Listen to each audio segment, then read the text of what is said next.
Are you ready, kids? Hello, it's Employee Million, and welcome back to SpongeComs.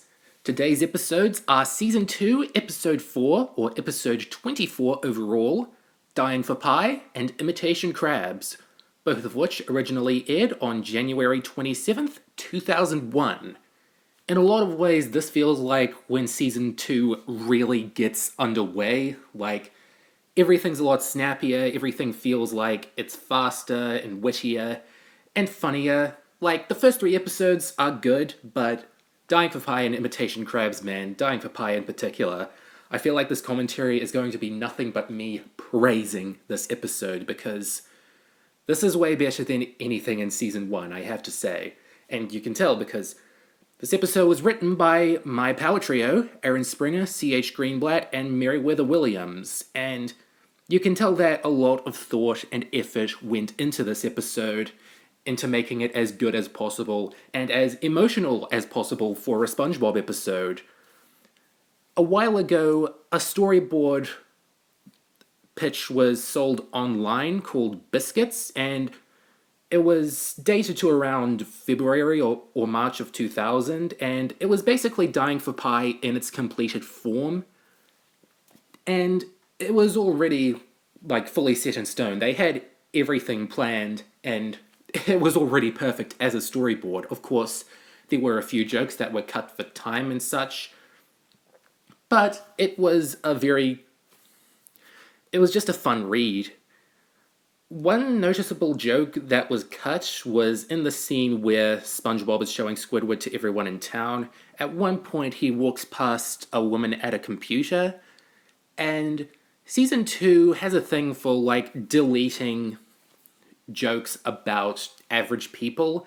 Like, there was a joke I forgot to talk about in the Big Pink Loser commentary where SpongeBob and Patrick are running past someone's house, and it's supposed to be this thing about a unhappy marriage, and yeah, I'm glad that was cut.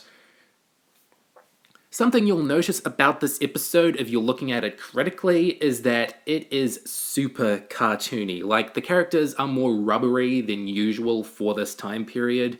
They make weirder faces, and I especially like Squidward's faces throughout this episode. Like, it's not too over-exaggerated. Like, this is exactly how a cartoon character should act. It's almost perfect. And there was a meme a while ago I saw on Know Your Meme back in like 2016 where someone put 9 faces of Squidward from this episode in the same image, and people couldn't believe they were from the same image. They were just so wildly different. So it's got this super toony, almost Looney Tunes attitude to it that definitely makes it a more enticing watch than usual. I feel like that comes with some drawbacks, however, because there are a few animation errors in the beginning. At one point, Squidward only has 2 legs instead of 4, and Mr. Krabs' bottom half is missing, or at least his legs. And there's a part where SpongeBob says he made a sweater out of eyelashes, but his eyelashes are missing, but also his eyebrows. Some of the other, like, little animation oddities, I think were kind of intentional, like this part with the pie sort of reforming itself after Mr. Krabs takes a bit out of it. It just makes it look better throughout the episode. And also this bit at the end where SpongeBob trips over a rock. That rock doesn't appear until that specific shot, and it's just for context. There are also some bits that I think that the animators were just taking the peeve out of C.H. Greenblatt's storyboards, where SpongeBob turns into a complete square. Like, I feel like the storyboard was like halfway revised, and the animators just took the peeve out of Greenblatt not really making SpongeBob wiggly in those instances. I could be completely wrong about that, but yeah, SpongeBob is super expressive in this episode, and I couldn't have it any other way. This is a very good portrayal of SpongeBob. You'll notice that they're starting to make him act more like a kid, which definitely helps this episode. It makes it funnier that Squidward accidentally almost killed this kid-like character. And it certainly helps with the emotional tone of the episode, because this is a story about a bucket list. This is Squidward trying to make SpongeBob happy on his supposed last day on Earth, and works out completely well, even though SpongeBob isn't in any serious danger. And yeah, usually this is a very grim subject matter, especially for a cartoon. However, it's incredibly funny because it's about a pie. Season 1, they did an episode about a pizza. Season 2, they did an episode about a pie. Come on. There's got to be some intentional irony in making these big stories about food. Of course, next season they do chocolate.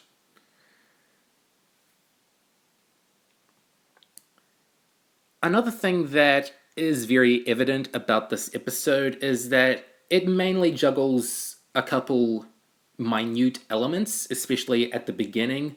There's a pie, there's pirates, and the pie is a bomb.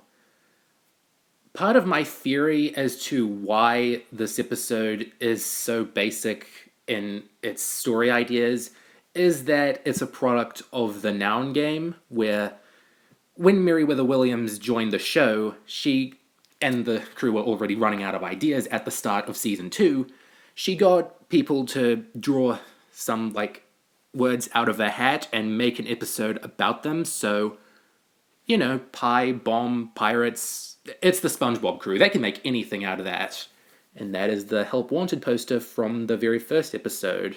The Help Wanted sign in the window. And I really like SpongeBob's little quip there of him thinking that Squidward's getting replaced. Something you'll notice about this episode as well is that it's very explosive. This amped up the explosion count for season 2. Definitely made it a more action-heavy season overall.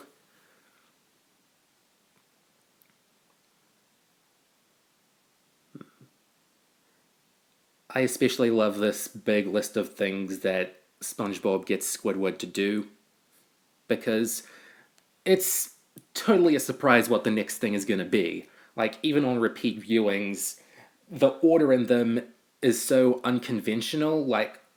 At one point, they could be doing knock-knock jokes, at another point, they could be acting like apes, and at another point, SpongeBob could be doing open-heart surgery on Squidward, which is probably one of the darkest jokes of this era. It comes completely out of nowhere, and it's almost entirely forgotten in later scenes. And I think it's the first time that blood is shown on the show when it spits out of Squidward's heart. I wouldn't be surprised if they edit this scene out in other countries, because, yeah, it's very disturbing out of context, and that's what makes it so good. Oh, when SpongeBob does the salmon suit thing again, just a perfect cap to that sequence. So about the blood thing, even to this day, where SpongeBob jokes have noticeably gotten more morbid since 2001, on and off, they usually don't show blood. They do show organs and veins, but never really actual red blood. For one thing, most sea creatures are cold-blooded, and for another, maybe censorship issues. Though I will never forget when SpongeBob and Patrick drank diet blood. Well, Patrick drank blood, SpongeBob drank diet blood. More flavor, I guess. And this is another part of the magic of this episode, just how intense it gets over a simple thing. This scene of watching the sunset is so dang emotional, but at the same time, so silly, because it keeps on carrying some of the jokes, exactly what flavor is the pie? Obviously, with the big twist at the end, SpongeBob did not eat the pie, but he apparently ate something with a vague fruity flavor. And the colors in this scene, man, the shadow work, the shadows just growing, it makes it so engaging to watch, and at the same time, it's just... You can just about take it seriously. That's the beauty of it. And now that we're nearing the end of the episode, I think it's about time that I talk about little things that I like.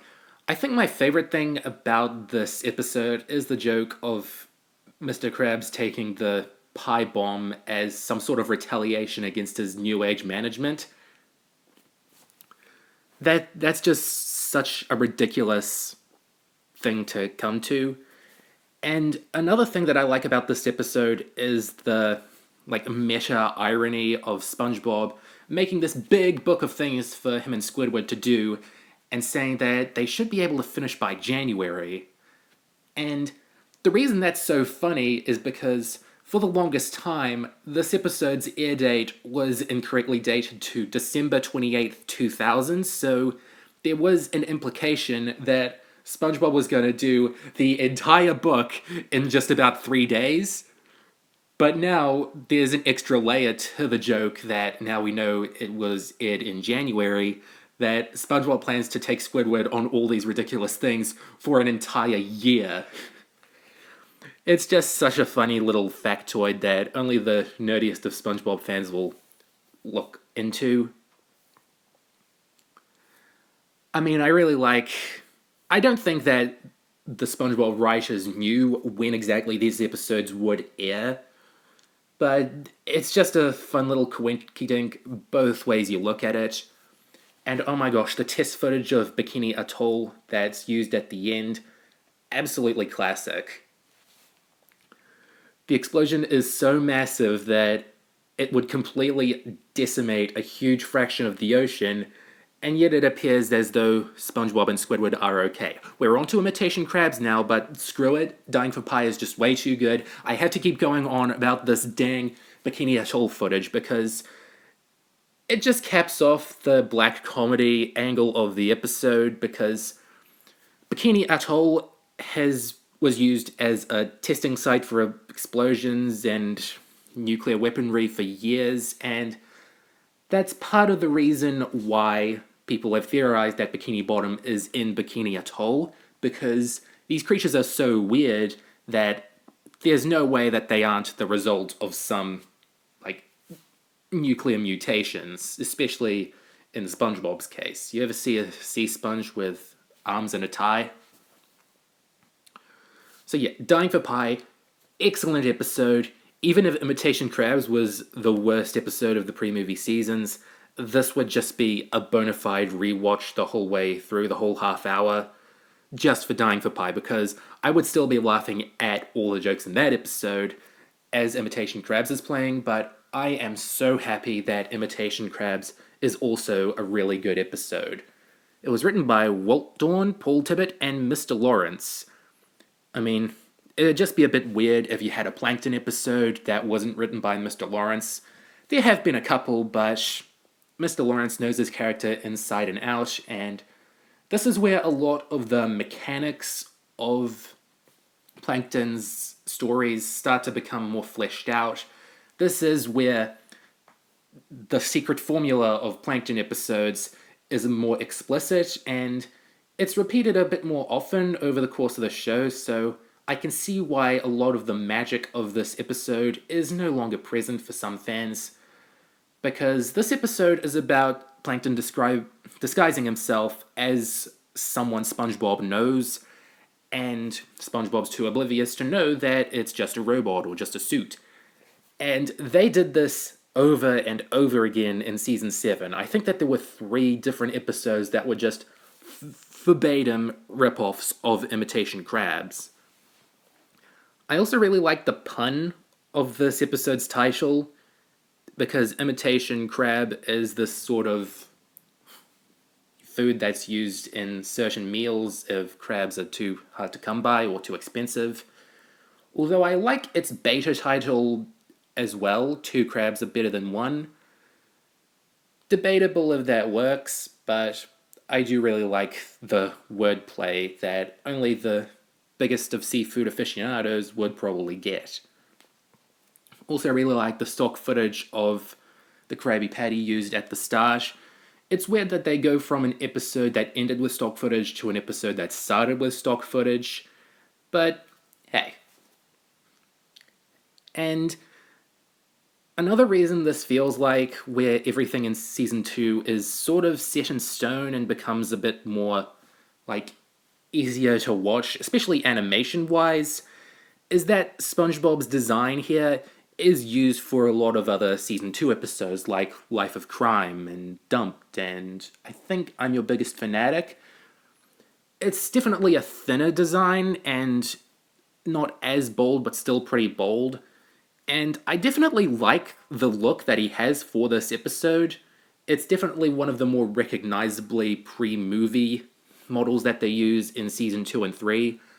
Don't know exactly why there's such disparity with SpongeBob in particular over certain episodes. Maybe it's different animation directors, but this is the most normal looking SpongeBob of the season so far, so I guess this was one of the first episodes to be completely storyboarded after the March 2000 design was put in place. Sorry for going on about SpongeBob's design for such a long bit, but yeah, it really helps this episode feel more timeless than the earlier season 2 episodes. And I really like this little bit in the dark room. It's definitely more atmospheric than other early season 2 episodes because you've got this dark storage room that almost never appears in the Krusty Krab again. You've got the interior of the robot crabs, which also looks very grimy and grungy. And I do really like that angle that they have of all the robotics and metallic aesthetic that they sometimes use across season 2, especially in the industrial park later on. I just think that it's a good looking look, and yeah, SpongeBob should have that sort of gungy metallic look more often because it definitely helps contrast with the basic character designs or the basic coloring of those character designs. Obviously, this isn't just some completely atmospheric experiment. This is still a very funny SpongeBob episode.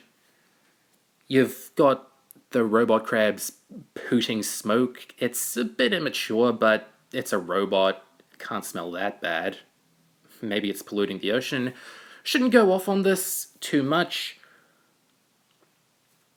And I really like this stuff with Plankton kind of baiting Mr. Krabs away by rolling a penny down the street. Really helps. And this episode is definitely a good episode for jokes about robotics and robots. And yeah, robots still haven't been perfected to this day, but in the 2000s, they were still kind of weird, and automatons and humanoid robots were becoming more common and more, like, easy to mistake for real people. So even though this Mr. Krabs is clearly a robot, it's got the design down pat, and I like that about it. Whenever I think of this episode, I definitely think most about this sequence of Plankton in the Krabs robot suit trying to get the secret formula out of SpongeBob, namely because the season 7 imitations of this episode are just this scene for like 10 minutes with very short beginnings and ends. And part of me wonders if SpongeBob is putting up all these rules or if he's just messing with Krabs for fun. Like, this is where it gets a lot harder for Plankton to steal the Krabby Patty secret formula. Indeed, this is also the first appearance of the Krabby Patty secret formula as a piece of paper in a bottle. It's weird to think that it isn't shown like that ever in season 1, but yeah, this is apparently where the secret formula bottle look was set in stone. And I really like when it's like that because it's like a message in a bottle. Helps with the underwater theming of the show. And obviously, all the Italian stuff with the Italian food is classic. Like, it's so convoluted that this is apparently part of these big rules about keeping the formula a secret. And obviously, the line ravioli, ravioli, give me the formuoli has become one of the most enduring quotes in SpongeBob, just due to the sheer ridiculousness of the quote. Like, it's so comedically offbeat. And I think that the general ravioli, ravioli thing was further popularized by this Filthy Frank video where he's going around with ravioli in his pockets and eating it in front of strangers. I'd say Filthy Frank is definitely a product of the mid-2010s edgy era of YouTube, but hey, if he helped make a SpongeBob joke more famous, more power to him.